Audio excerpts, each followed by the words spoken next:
Guys, we're just weeks away from WrestleMania 2025. The road to WrestleMania may have gotten off on a rough start, but the momentum has shifted in a huge way. What looked like one of the most underwhelming build-ups in years has turned into an absolutely stacked card that has got everybody buzzing. Now, let's talk about the match that we are all intrigued by from the very beginning. Jey Uso versus Gunther for the WWE title. On paper, that looked like a main event we'd be talking about for months, but believe it or not, it is now the least exciting match on the card. The bloodline drama, Gunther's dominance, it all seemed to set off for fireworks, and other matches have taken the spotlight and run with it.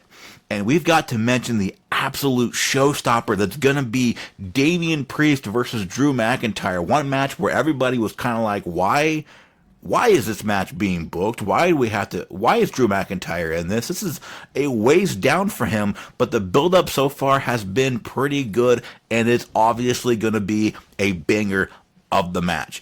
These two are going to tear the house down in what could be the most physical, hard-hitting match we've seen in a long time. The build has been intense in the past couple of weeks, and the stakes are high-ish. And this is the match we've all been waiting for. There are so much to unpack for WrestleMania 2025, and I'm breaking it all down right here. Buckle up, because this year's show might just exceed all expectations. Let's dive in and start right now. First up, we have Cody Rhodes as champion going against heel John Cena. Now, the heel John Cena part is what makes this match the most dynamic possible this match could possibly be, because John Cena set this tour so that he could beat the record for world title hold, beating Ric Flair finally. But will he do it as a heel, or will he do it later as a babyface? Will he win at WrestleMania through crook and cheating and all the bad things that a heel could possibly do, where he beats Cody Rhodes and becomes the 17-time World Heavyweight Champion? Or will we have to wait until he does it maybe as a babyface later on down the year? It could go either way. This one is going to be a hard one to predict, because will John Cena beat the record as a heel? That's going to be a little anticlimactic in a way, where this should be a big deal. John Cena should be the next world champion, breaking Ric Flair's record, and it should be celebrated. However, we can't just turn around and celebrate a heel, can we? The dynamic will be a little weird. I don't know. Will it happen at WrestleMania? Are they going to tell a longer story where John Cena has to have a redemption arc before becoming a babyface and finally winning the title and breaking the record later on in the year? It could go either way. Let me know in the comments how you see this one playing out, because it could go in so many different directions. Make your prediction and let's see if it comes true. We also have Gunther as champion versus Jey Uso as the Royal Rumble winner. This match was the one that people were intrigued about at the very beginning. They're like, okay, Jey Uso getting a title push. This makes a lot of sense. However, we've already seen this match, and we know it is not a WrestleMania main event caliber match. It was good. It wasn't bad. It just wasn't the main event of WrestleMania. Can Jey Uso up his game just a little bit to be up at where Gunther could possibly be and actually main event WrestleMania night one? I don't see it happening. I think we already know where this goes. I think we've already seen this match in some kind of caliber. We know it's not going to be the banger of a match. In fact, last year, Jey Uso faced Jimmy Uso in what was probably the worst WrestleMania match in a very long time. So Jey Uso has a lot to make up for. He's got to show me a lot of potential that I just don't think he has right now, and I don't think the chemistry is there with Gunther, because we've already seen that match and we know the chemistry, and Even if Jey Uso were to win, I just don't think it's that feel-good moment we should end WrestleMania on. Let me know in the comments down below if you're even looking forward to this match anymore, or if the momentum of the Royal Rumble win and the intrigue of Jey Uso being a main eventer has just kind of blew off. We also have Iyo Sky versus Bianca Belair and Rhea Ripley in a triple threat for the women's title, or at least that's where I think we're going with this.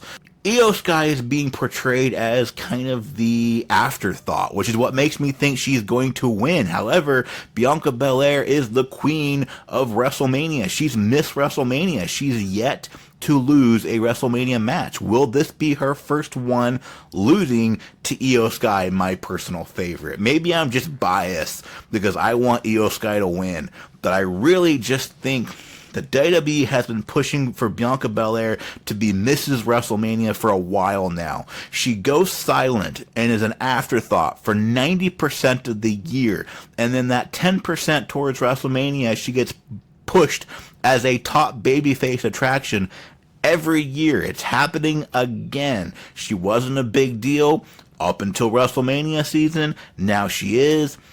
For some reason, her winning her matches is that WrestleMania feel-good moment every single time. She just has that babyface character. So will she overcome the odds and do it again? Or will Iyo Sky sneak one away? The one person I don't see winning is Rhea Ripley. I just don't think it makes any sense for her character.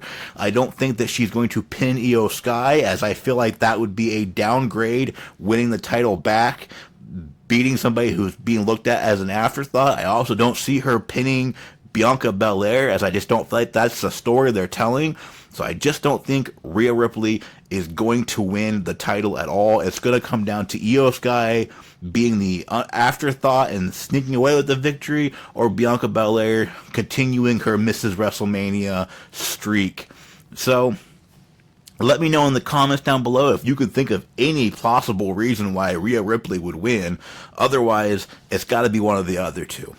We also have Tiffany Stratton as champion versus Charlotte Flair. Now, I know what you're thinking. Charlotte Flair, 20-minute entrance, all pyros, queen of WrestleMania. She's going to be the top dog. It's going to be a boring match. But no, with Tiffany Stratton having matching athleticism, their two styles connect so well. We've seen it built so far where they're on even ground. I really think this is going to be the sleeper match of the year. I think this is going to be the match where everyone's thinking, it's time for a restroom break, but the match is going to be so good, you're going to miss the toilet, hit the floor because you're watching the TV out of the corner of your eye.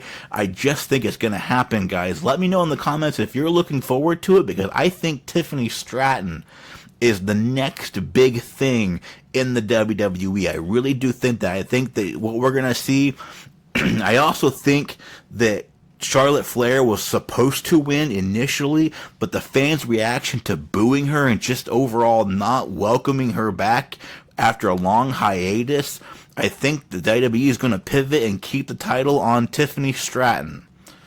We also have Randy Orton versus Kevin Owens, which just recently got officially confirmed. This match for me is probably going to be the lowest on the card, even below Jey and Gunther. It's not, listen, Kevin Owens always puts on one of the best matches of the night, and Randy Orton never fails. But to me, this storyline just has been a little generic, a little weak for me. With Randy Orton having missed, I mean, the storyline is basically that Randy Orton wasn't around because he was injured by a pile driver. So the storyline has only been built up for a couple weeks, despite the fact that it has lasted for months because he was pile drived, back in September, November? I mean, it's been a while.